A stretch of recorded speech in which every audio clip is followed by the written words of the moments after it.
to introduce a man that literally half the people in here, and maybe more, know him personally, and the rest know him by reputation. He's a jurist, he's a humanitarian, community leader, dedication to his profession and the people of this region, quite literally legendary, as a matter of fact it is, bled down to our part of the world as well. We know this man.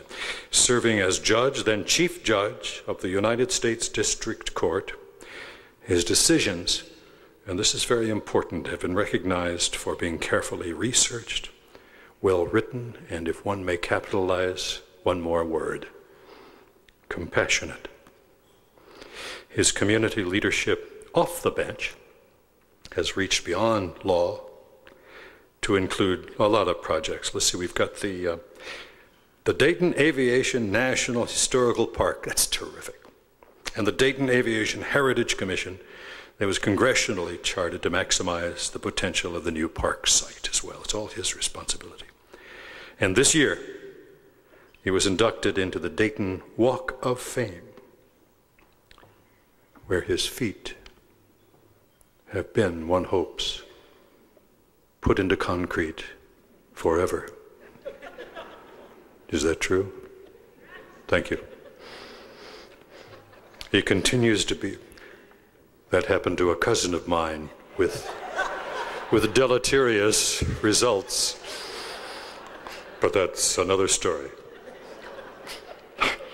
He continues to be recognized by the community he serves. Great integrity, absolutely true. Benevolence, courage. Ladies and gentlemen, Judge Walter Herbert Rice.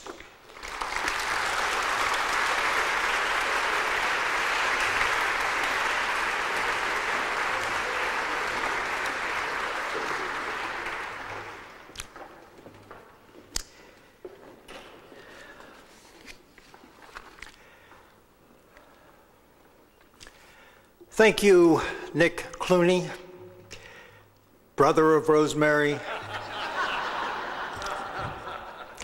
father of George. I too have a wonderful family. Unfortunately, they have not yet experienced their lifetime of fame. So while I don't know what my obituary will read, I do know what I would like it to say. Walter Rice, comma,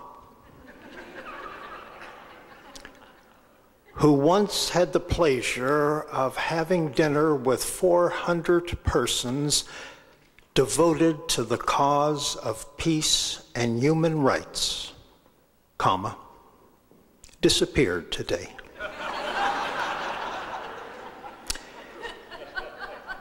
If it says nothing more than that, I will die or disappear fulfilled. I know what you mean as a father, taking yard signs around for your daughter. One thing you neglected to say in that wonderful introduction was that I'm proud to say my wife and I are the parents of a 17-year-old. I like to talk about her. I love her very much, and I speak of her whenever I can, and I like to see the reaction of the audience. Smiles, titters of laughter. Occasionally someone turns to his or her dinner companion and says, "Why, that's a medical miracle."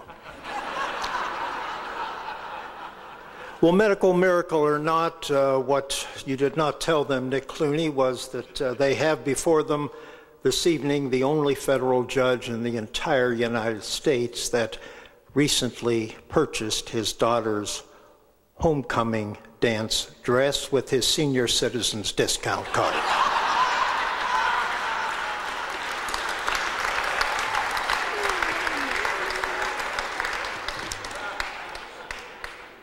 Truly, this program is a testament to the committee's attention to detail. Never, and I mean never, have I been part of a function as tightly choreographed or circumscribed as this. For example, I have exactly 5 minutes and 18 seconds to discharge my role in tonight's function. Fear not, though. I was told by the co-chair of the committee that we are on schedule, that you will be in your cars and on the way home by 9:25 tomorrow morning. It is said, not without justification, that the age of the hero is behind us. After all, the odds are 5-4 that Pete Rose did bet on baseball. He has been to prison and is banned from the game. Barry Bonds has broken Hank Aaron's home run record, to yawns and shrugs of indifference by everyone not living in the vicinity of San Francisco. So suspect and seemingly tainted is the record by the apparent use of artificial aids. Marion Jones, the most bemedaled United States female Olympian in history, has confessed to steroid use during her glorious reign and is in the process of being stripped of her medals.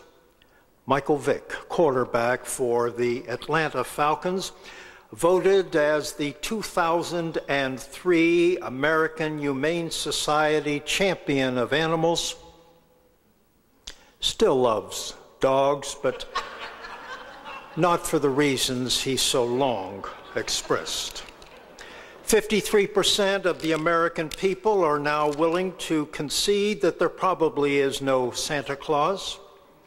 Mr. Smith, Jimmy Stewart's favorite Hollywood character, no longer goes to Washington. He becomes an investment banker and is indicted for insider trading. And Larry Craig, United States Senator from the state of Idaho. You don't really think I'm going to go there, do you? Yet I submit that the age of the hero has not completely vanished. There are a few of that ilk still abroad in the land, one of whom is with us this evening as our honoree. George Santayana, an esteemed American poet and philosopher, said over a century ago that those who cannot remember the past are condemned to repeat it. One not need be a professional historian to realize the truth of that observation, as events are occurring in our own time that cause us to exclaim, "What? Again?" and to ask, in the words of the song made famous by Peter, Paul, and Mary, when will they ever learn? Yogi Berra was correct. It is deja vu all over again. Regrettably, one of the curses of humankind is we have a short attention span. Events we sincerely believe will be in our minds for years, if not forever, are quickly forgotten, not to be recalled until another incident strikingly similar to the first brings that initial event to mind once again. Yes, we forget history at our peril, to forget, to fail to remember the dark side of humankind, to forget what we are capable of in the name of our beliefs, our fanaticism. To forget is to condemn our civilization to repeated events eeringly similar to those of the past, and to keep us from realizing our potential as human beings, to prevent us from ever achieving peace in our time, and to miss our opportunity to rid the world of indifference, intolerance, and of hostility and injustice. Our honoree, our hero, and he is a hero, has devoted the last half-century to making certain that the searchlight of truth will always shine on violation of human rights. Our hero is the conscience of the world. He is made certain through the power of his words that we do not forget, that we never forget, that we always remember our history, the better to build upon the good and to avoid and to prevent the fanaticism, the horrific excesses and permanent stains of the bad. It has been the mission of our hero's life not only to help us to recognize the fanatic and the fanaticism that he represents and engenders, but also to avoid the catastrophic consequences of that fanaticism and its handmaidens, the handmaidens of indifference, intolerance, injustice, and denial. Denial by those people in power who had the power then, who have the power now, and will have the power in the future to prevent those violations of human rights. Consequences, the forgetting that brought about the genocide of the Holocaust, the extermination of millions in Cambodia, the ethnic cleansing in the Balkans, and that now ongoing in Darfur and in the war against terror, and even today in Burma. His words have taught us and teach us still that we must never forget. We must never forget. We must constantly sensitize the world to the danger of fanaticism, the ugliness of fanaticism, and to its absurdity. His words are as relevant to the fanaticism of today as they were to the fanatics in Nazi Germany, of which he first wrote. Whether those words will be relevant to the fanatics and the fanaticism of the future will depend upon how well we heed his words. Our hero is a tireless literary and political spokesperson on behalf of not only Jews, but of other groups who have suffered persecution and death because of their race, their religion, their national origin, and ethnicity. This is a man who has dedicated himself to ridding the world of human violations, violations of human rights, the indifference, the intolerance, and the injustice. He has spoken well in defense of so many of the world's powerless, so many of those who have been ignored. His life is set forth in your program. I'll not repeat it now. I would simply indicate that this man has taught us not to forget, and because we will not forget, because of his words, we will and we can achieve peace in our time. Please join me in welcoming a true hero, Professor Elie Wiesel.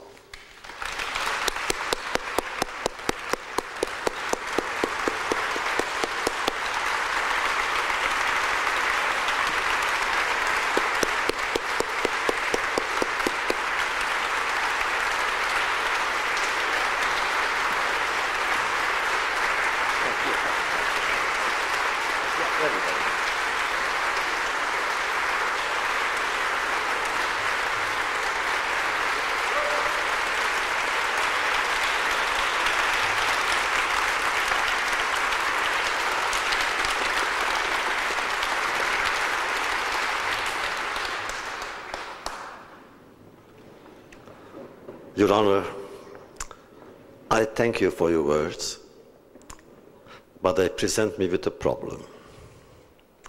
Usually when one hears compliments, one can discard them with modesty, with humility. When a federal judge says certain things, they must be true. What about my modesty? My need for humility? Thank you very much, Sharon, and your co-directors or co-chairpersons for this evening.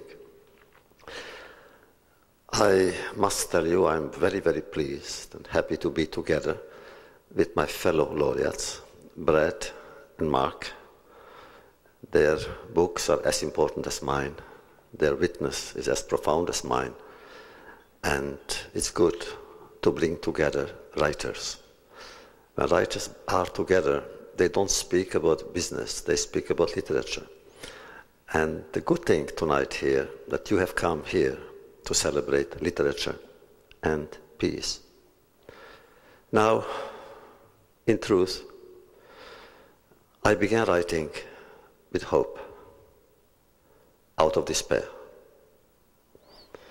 And yet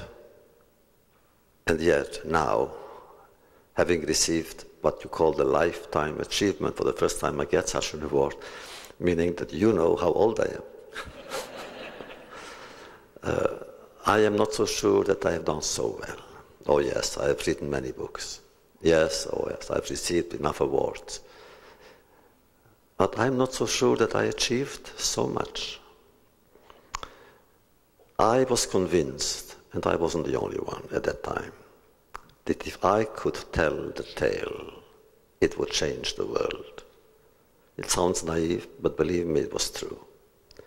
Because of the event and its magnitude, I felt that if only the world would know, it would learn. It hasn't. Otherwise, how else want to explain all the tragedies that occurred since?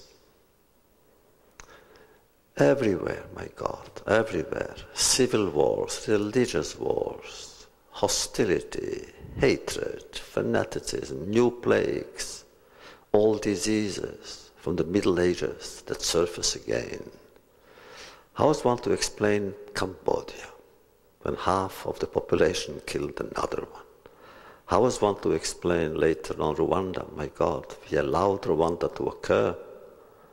We knew. I tell you, we knew. I remember before Rwanda, when we had the first reports, I knew President Mitterrand of France, and I knew presidents in America. I served some of them. And I spoke. We could have prevented it, and we didn't. And then today, Darfur. What is happening to this world? Don't people understand that war, which is always an act of despair, should be replaced by peace, which is an act of hope? Don't people understand? When will they understand that war is grotesque? My God, war is ugly. What is war? There is no heroism in war. It's blood and bloodshed and violence and suffering and funerals and orphans and widows, children dying. Adults make war and children die. You go in Europe especially to places where wars would rage in those times. Went to Russia, Kiev. You go and you see what's happening, my God. Thousands and thousands of men killed one another. For what? For what? The absurdity of war, the uselessness of war. And then I said to myself, maybe I was wrong. I was waiting for 10 years to write my first book in order to find the right words, the proper words, the just words, and I didn't. Otherwise, how is one to explain what's happening today? I remember during the Bosnian War, the war in Yugoslavia, I went there immediately. Whenever something happened, I went always to be a witness.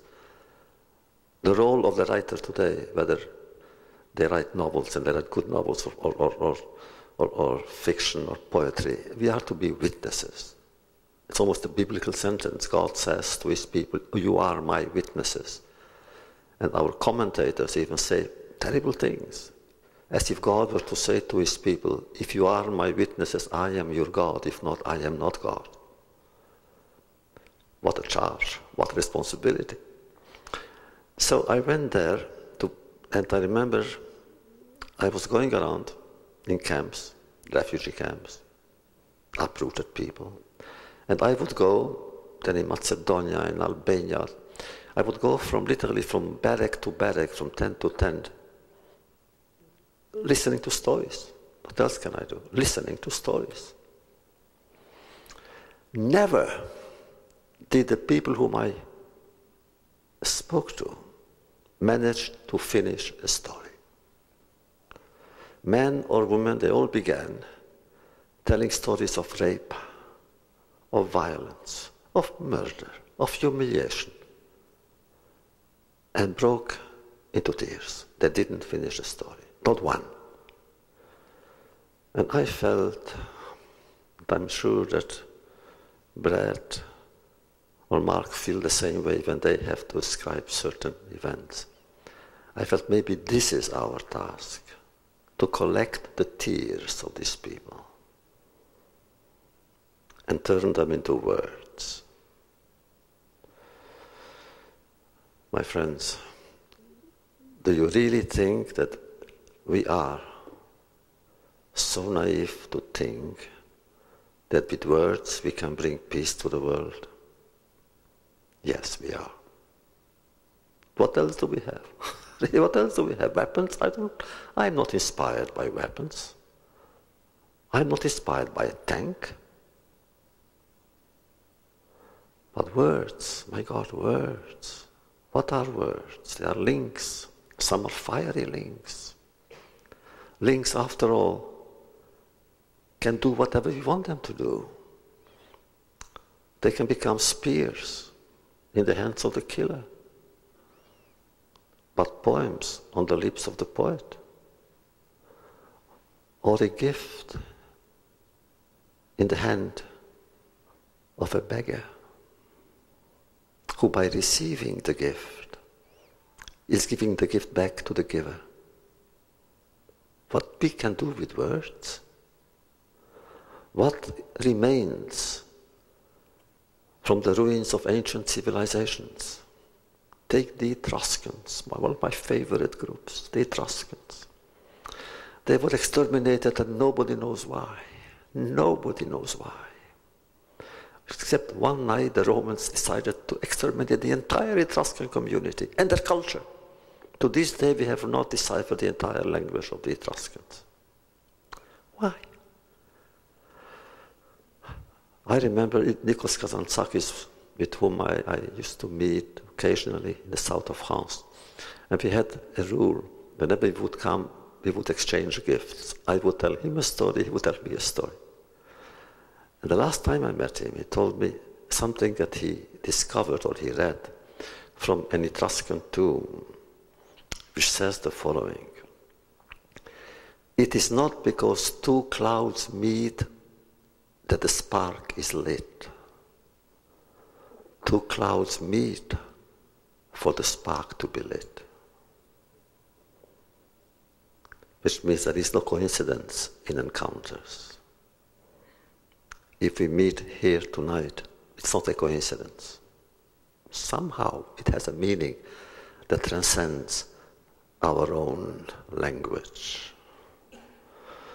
And so therefore, when I'm with you tonight, with my two companions, and I know that you celebrate peace, how can I not be part of your endeavor? If only we could celebrate peace as our ancestors glorified war. If only we could learn how to build with ruins, on the ruins, something that defies the ruins. If only we could learn that whatever we do, there are certain rules we cannot transgress.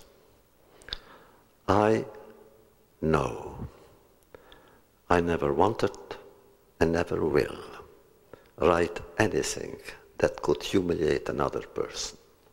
Never. I know that even when I write passionately against hatred, it is not to inspire hatred towards the hater. I know that if, I don't know why, as Job said, I survived to come and tell the tale, because I do believe that a tale, even if it is a tale of despair, because it is being told and received, it becomes a tale of hope.